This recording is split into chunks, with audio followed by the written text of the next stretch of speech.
Good morning. Have some coffee with me. This morning, I am sitting here looking out in this portico thing, all these boxes we brought from our storage unit. We had two storage units because we had so much that we had to bring.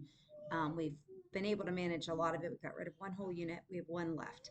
So we have some boxes here. And I have to tell you, every box I seem to open, I find these relics of my life from all of my, it has been so triggering. And I started to feel a little overwhelmed and also not understanding why I'm so attached to some of these things. And initially, I thought when I was young and we moved quickly, basically all my toys, all my things were just kind of gotten rid of. And I don't have much. I don't have really any pictures of me, very few when I was a kid. I don't have like baby blankets or anything from when I was really young. So I guess then what did I do when I had kids? I kept everything, and I've discussed this before. So I have like a ridiculous amount of things that my kids would never want, and I'm the only one that probably enjoys it.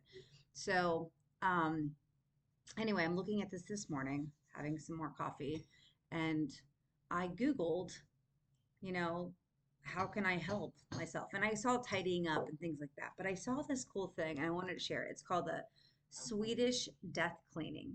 A little intimidating, but I went on and it says it is a decluttering process focused on simplifying one's life and possessions, particularly with the intention of making it easier for loved ones after one's passing.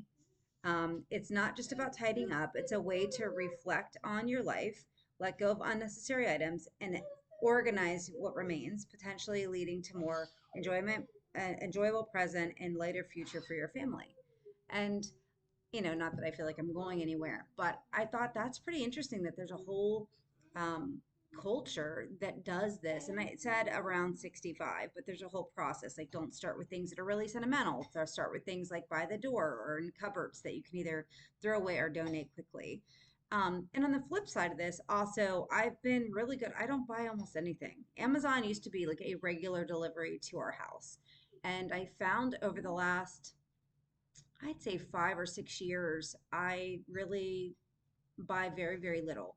Um, just I feel like we've become very disposable as a society, and we order all this stuff that maybe is useful, but really is just more stuff. So I thought this is pretty interesting. I'm gonna actually try it. I'm gonna go through. There's a book about this death cleaning. I don't know that I love the name, but I'll respect it. And I'm gonna try to use some of the principles to go through some of my things. And I mean, really, really think about it. If I collected bobbleheads in my teens, I didn't, but let's say I collected garbage pail kids, and I have boxes of these things.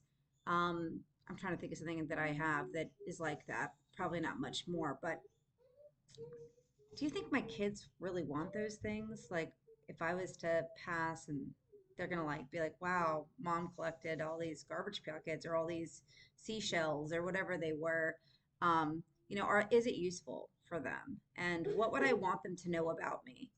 I think about my mom and whenever she is not with us anymore and I'm going through things, what are the things that I want to know what she left or the things that mattered most to her, or even had a story with it. Like, this jewelry box was from your great grandmother, or this is where I got this, and this is why I found a lot of importance. So it makes more of these things more valuable, I think.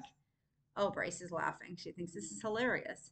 So I'm going to start this process with my remaining boxes. They're my hardest ones to go through, and then refine and maybe make it fun for my kids, have them do the same. And maybe we'll have a yard sale or something, and the money can go towards a fun Disney family trip or something.